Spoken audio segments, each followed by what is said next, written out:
আসসালামু আলাইকুম। Hello guys, সবাই কেমন আছেন? আশা করি ভালো আছেন। আমি আল্লাহ পুরো অশেষ রহমতে অনেক ভালো আছি। আমার ফ্যামিলির সবাই মিলে আমরা চলে যাচ্ছি আমার বড় আপুদের বাড়িতে। এটা ছিল ঈদের পরের দিনের ভিডিও। ঈদের পরের দিন আমরা চলে গিয়েছিলাম কালীশঙ্করপুর আমার বড় আপুদের বাড়ি। আমার বড় আপুদের বাড়ি আজকে আমার ভাইয়ের ফ্যামিলি, আমাদের ফ্যামিলি, আরও আমার ছোট ভাই বোন, আমরা সবাই মিলে এক জায়গায় হব বড় আপুদের বাড়ি গিয়ে। বড় আপুরা আমাদের সবাইকে যেতে বলছে, তাই তো আমরা চলে আসলাম বাজারে, দেখতে পারছেন। বাজারে এসেই তো আমার ছেলে মেয়ে আইসক্রিম খাবে। এখানে বসে বসে আমার ছেলে মেয়ে আইসক্রিম খাচ্ছিল, অনেক আনন্দ করতেছিল। তারা নাকি তার খালামণিদের বাসায় যাবে।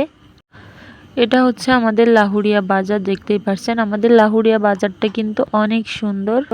আপনারা কে কে আমাদের এই লাহুরিয়া কালীগঞ্জ বাজারে এসেছেন অবশ্যই কমেন্টে জানাবেন। কে কে চেনেন এই জায়গাটা সেটাও কমেন্টে জানাবেন। আর আমার ভিডিওটা আপনারা কোন কোন জেলা থেকে দেখছেন অবশ্যই কমেন্টে জানাবেন। এখানে আমার বাচ্চাদের আইসক্রিম খাওয়া শেষ হয়ে গেলে আমরা চলে গিয়েছিলাম মিষ্টির দোকানে। ভাইরে ভাই, মিষ্টির যে দাম, 500-600 টাকা করে মিষ্টির কেজি। তারপরেও মিষ্টিওয়ালারা বলতেছে দ্রুত নাও, তা না হলে কিন্তু শেষ হয়ে যাবে। এখানে মিষ্টি যতই দাম হোক না কেন মানুষের কিনতেই হবে। এই যে দেখুন মিষ্টির দোকানে কি পরিমাণে ভিড়। আমি তো বাহিরে দাঁড়িয়েছিলাম, আমার হাজবেন্ড ভিতরে যে মিষ্টি কিনে নিয়ে আসছে অনেক কষ্টে। কিন্তু তারপর বাজারে কিছুক্ষণ দাঁড়িয়ে আছি, যেহেতু আমার ভাইয়ারাও যাবে আমার বড় আপুদের বাড়িতে। আমার ভাইয়ের ফ্যামিলি, আমার ছোট বোন, ওরা সবাই আসতেছে, ওদের জন্য অপেক্ষা করতেছিলাম। ফাইনালি দেখুন ওরা সবাই কিন্তু চলে আসছে। তারপর তো আমরা সবাই এক জায়গায় হয়ে একটা অটো ঠিক করছে আমার ভাইয়া। তারপর আমরা অটোয় বসে গেছি, দেখতে পারছেন। এখানে আমার বড় আপুর মেয়ে, আমার ভাইয়ের ছেলে, আমার ছেলে, ওরা একই জায়গায় বসছে। এদিকে তো আমার ছোট বোন, আমার ভাবি, আমরা সবাই মিলে অনেক গল্প করতে করতে যাচ্ছিলাম বড় আপুদের বাড়ি। বড় আপুদের বাড়িতে যাওয়ার সময় কিন্তু আশেপাশের ভিউগুলো অনেক ভালো লাগছিল। ফাইনালি বড় আপুদের বাড়ি চলে আসছি। বড় আপুদের বাড়িতে এসে তো সবার সঙ্গে কথা বলার পর আমার বড় আপু আমাদেরকে নাস্তা করতে দিছে। দেখুন আমার বড় আপু আমাদের জন্য অল্প সময়ের ভিতর অনেক কিছু আয়োজন করছে, দেখতে পারছেন। এখানে অনেক প্রকার নাস্তা দিছে আমাদেরকে। একেতে আমার বড় আপুদের ঘরটা অন্ধকার, দ্বিতীয়ত কারেন্ট ছিল না, এজন্য ভিডিওতে অন্ধকার দেখা যাচ্ছিল, ভিডিওগুলো ভালো হয়নি।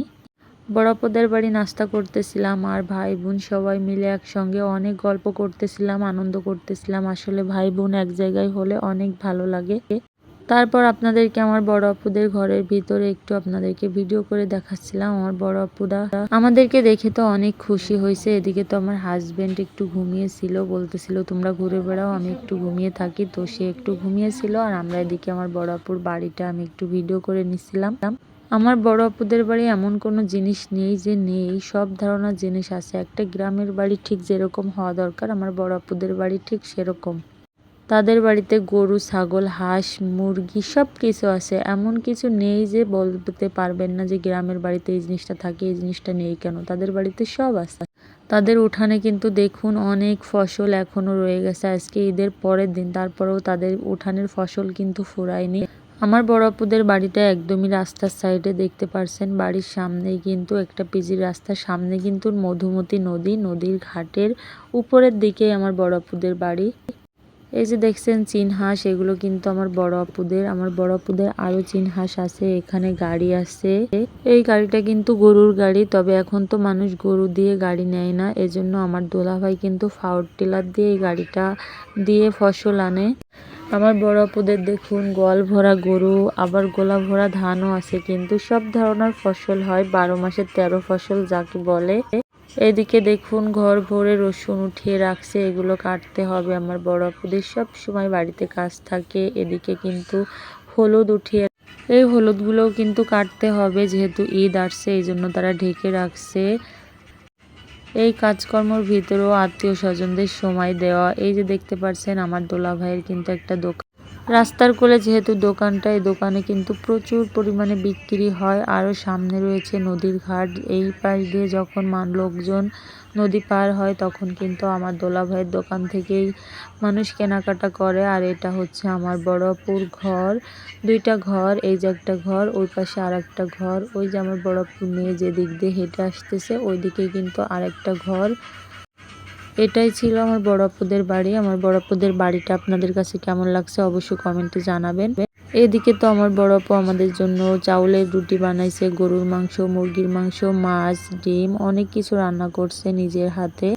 আমার বড় আপুর শাশুড়ি, আমার বড় আপুর ছোট ননদ সবাই তার সাথে থেকে এগুলো রান্না করছে, আমাদেরকে অনেক ভালোবাসি আমার বড় আপার ফ্যামিলির সবাই। এখানে তো আমরা ভাই বোন মিলে সবাই একসঙ্গে খেতে বসছি। প্রথমে আমরা গরুর মাংস দিয়ে রুটি খাবো, এজন্য দেখুন প্লেটে বেড়ে নিচ্ছিলাম রুটি আর গরুর মাংস।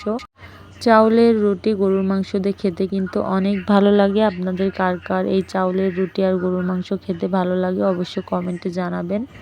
আশা করি আমার ভিডিওটা আপনাদের কাছে ভালো লাগবে। আমার ভিডিওটা যদি ভালো লাগে আমার চ্যানেলটি সাবস্ক্রাইব করবেন, আমার পেজটি ফলো দিয়ে আমার সাথেই থাকবেন। প্লিজ একটা লাইক কমেন্ট শেয়ার করবেন।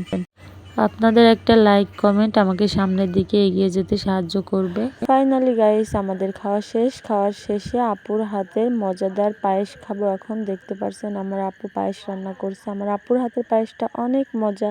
আমার আপুর হাতের পায়েস আর এই পোলাওটা সব থেকে বেশি মজা হয়, অনেক ভালো লাগে। আমার ভিডিওটা এ পর্যন্ত। আল্লাহ হাফেজ।